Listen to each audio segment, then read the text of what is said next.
Spring Chapter 9. Mandy felt free at last and exhilarated. Sunday, a whole day to herself. No troubles, no worries for the time being, and her cottage was waiting. She stood on the edge of the clearing, quietly enjoying the pleasure of seeing it again. It was the first time she had seen it in the early morning. The day smelled fresh and clean. The grass was wet underfoot as she crossed the clearing. A family of rabbits scuttled away into the bank by the stream. Mandy wished that they would get used to her presence. She noted happily that her plants had taken hold well. They looked stronger this morning. She began a few chores. She put the borrowed knife in the pantry. She picked up the weeds from the previous day and carried them to the bonfire. Mandy would have liked to cut the grass somehow and trim the hedges. She noted again the nasturtiums growing wild, and suddenly she had an idea. I'll transplant them into the other flower beds by the fence. I know that they grow very rapidly and keep on spreading. With any luck, there'll be quite a show once summer is really here, and I won't need to buy extra plants. Carefully she prepared and raked the ground, and then gently lifted a few of the trailing leaves. She made sure to leave a lot of earth around the roots. Mandy scooped a hole with her hands and pressed the nasturtiums into it. She then proceeded to do the same thing with the remaining plants until they were spread out all along the fence. She fetched her watering can and sprinkled the plants gently as Mr. Simple had told her to do. She tidied the area where the nasturtiums had been and stood back to look at the whole garden. Now, I suppose I'll have to wait for a few weeks until they all come into bloom, thought Mandy. I do hope they'll be all right. She went indoors to the shell room and gazed at it for a long time. It was such a beautiful room, a peaceful room. Mandy felt calm and untroubled as she lovingly fingered the pretty shells. They were very dusty. She decided that she would begin cleaning her house that very afternoon after lunch. So here's a picture of the shell room.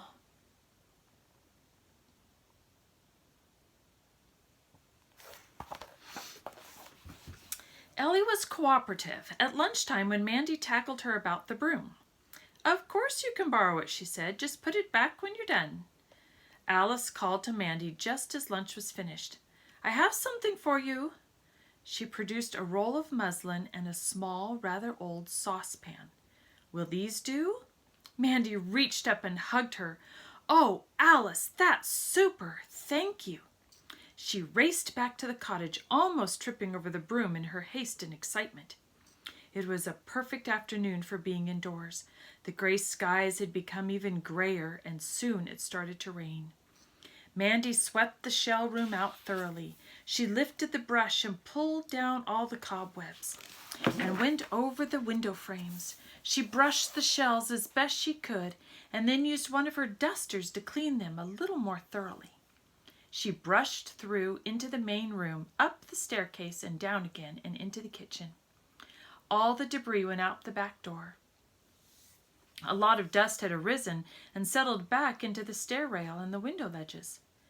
Mandy ran to the stream and dipped a fresh piece of muslin into the water and wrung it out. She wiped the dusty areas once again. She cleaned the pantry shelves and then washed out her dusters and hung them over the edge of the sink to dry. She was filthy by the time she had finished, but very well pleased with herself. It was getting dark, and Mandy was amazed how the time had flown. She decided to wait for the rain to ease off a little, so she stood at the window, looking out at the dripping black trees. It was nice to be snug and cozy inside with a roof over her head to protect her. It would be even nicer when she could collect some wood to get a fire going. A little sparrow was trying to take a bath in a puddle that had formed in the center of one of the flagstones in the pathway. Mandy watched with delight as the tiny creature fluffed himself out and hunched himself down with much ruffling and shaking of his feathers. "He's like a small engine when he gets going," she marveled. "I shall bring some bread tomorrow after school so that I can feed him. Maybe I'll even build a bird bath one day."